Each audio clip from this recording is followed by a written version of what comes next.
অভাব অনটন উপেক্ষা করে অদম্য ইচ্ছাশক্তি ও পরিশ্রমকে কাজে লাগিয়ে জলপাইগুড়ি জেলার নাম উজ্জ্বল করল ধূপগুড়ি ব্লকের শালবাড়ির পূজা বিশ্বাস। অদূর ভবিষ্যতে ভূগোল নিয়ে পড়াশোনা করে শিক্ষকতা করতে চান তিনি। আর তোমার মোট নাম্বার কত? 464।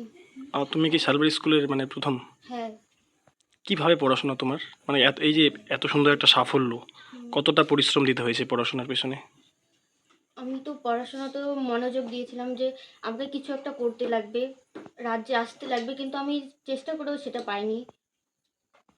কি সমস্যা হয়েছিল? আমারই মনে হয় পড়াশোনার মধ্যে কোনো ত্রুটি থেকে গেছিলো। আচ্ছা, তোমার বাবা মা কি করে? আমার বাবা কৃষিকাজ করে আর আমার মা হাউসওয়াইফ। মানে একটা সংসারে একটা চাপ রয়েছে, আর্থিক অনটন রয়েছে। কি নিয়ে ভবিষ্যতে কি নিয়ে পড়তে চাইছো? আমি ভূগোল নিয়ে পড়তে যাচ্ছি। তো পরিকল্পনা কোন কলেজে ভর্তি হবা, কিভাবে হবে? আমি এসি কলেজে ভর্তি হতে যাচ্ছি। এখন আমার বাবা যদি পারে তাহলে আমাকে আর্থিকভাবে সাহায্য করবে। তোমার এই এত সুন্দর মার্কস পাওয়ার পরেও কলেজে ভর্তি হতে গিয়ে একটা সমস্যা দেখা দিচ্ছে। কি মনে করছো তাহলে?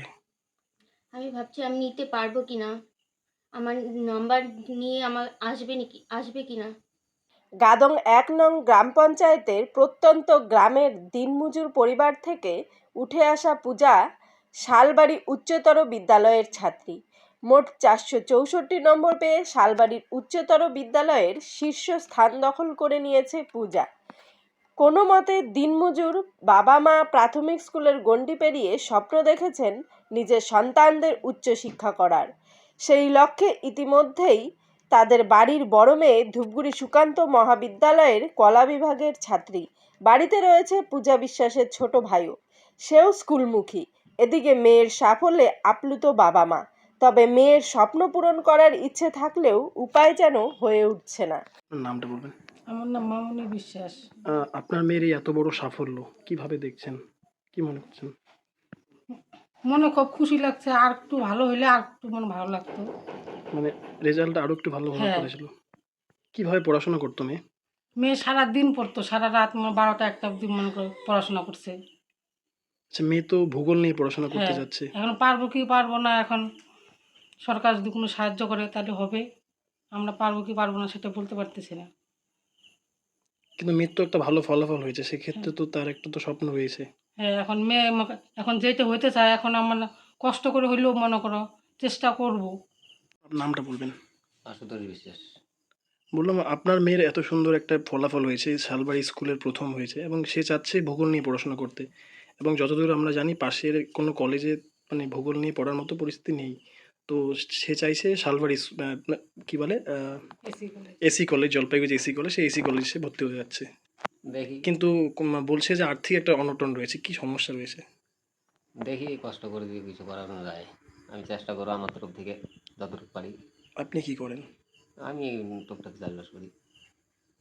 সেক্ষেত্রে মেয়ের বাইরে কলেজে পড়াশোনা করা কতটা চাপের আপনার কাছে? অনেক চাপের। আমার পক্ষে সম্ভব হবে কিনা আমি বলতেই পারবো না, তবুও চেষ্টা করবো। কোনো রকম স্টাইফেন বা কোনো সহযোগিতা পেয়েছে কি মেয়ে এই পর্যন্ত? না, পাইনি।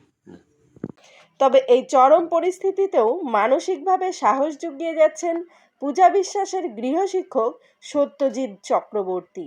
মাধ্যমিক থেকেই স্কুলের 4 দেয়ালের ভেতরের পড়াশোনার পাশাপাশি গৃহশিক্ষকতা করে পূজার ভালো ফলের অনবদ্য প্রচেষ্টা চালিয়ে গেছেন তিনি। তিনি চাইছেন সরকারি সুযোগ সুবিধা পেয়ে অদূর ভবিষ্যতে আরও সাফল্যের গণ্ডিতে পা দিক পূজা। পূজাকে নিয়ে যদি বলতে হয়, পূজা বরাবরই একটা ভালো স্টুডেন্ট, কিন্তু ওর আর্থিক অবস্থাটা খুবই খারাপ। আর সব থেকে বড় কথা হচ্ছে ওর যে প্যারেন্টস আছে তারা পড়াশোনা সেটা খুব একটা জানে না। তো এখন এত ভালো রেজাল্ট করার পর, যদিও রিভিউ করলে আরও নম্বর বাড়বে পূজার, তো এখন ও জিওগ্রাফি নিয়ে পড়তে চাচ্ছে, কিন্তু ওর পরিবারের যে আর্থিক অবস্থা সেটা খুবই দুর্বল। তো ও ও ও নিজেও বুঝতে পারছে না কি করবে। এদিকে ওর স্বপ্ন শিক্ষক হওয়ার।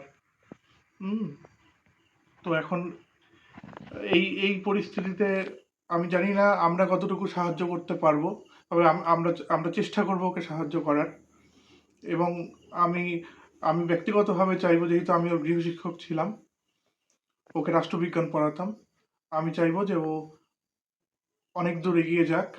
হুম এবং এটা সরকার একটু দেখুক, কারণ এরকম পূজার মতো অনেক পরিবার আছে, হ্যাঁ, যারা আর্থিকভাবে খুব দুর্বল কিন্তু মেধাবী। কিন্তু মেধাবী। স্যার আপনার নামটা একটু বলুন। আমার নাম সত্যজিৎ চক্রবর্তী। আমি গয়েরকাটা হাই স্কুলে রিসেন্ট জয়েন করলাম অ্যাজ আ গেস্ট টিচার। আমি এর আগে বরিতগুড়িতে 4 বছর জব করেছি এবং তার সাথে একজন গৃহশিক্ষক। Thank you.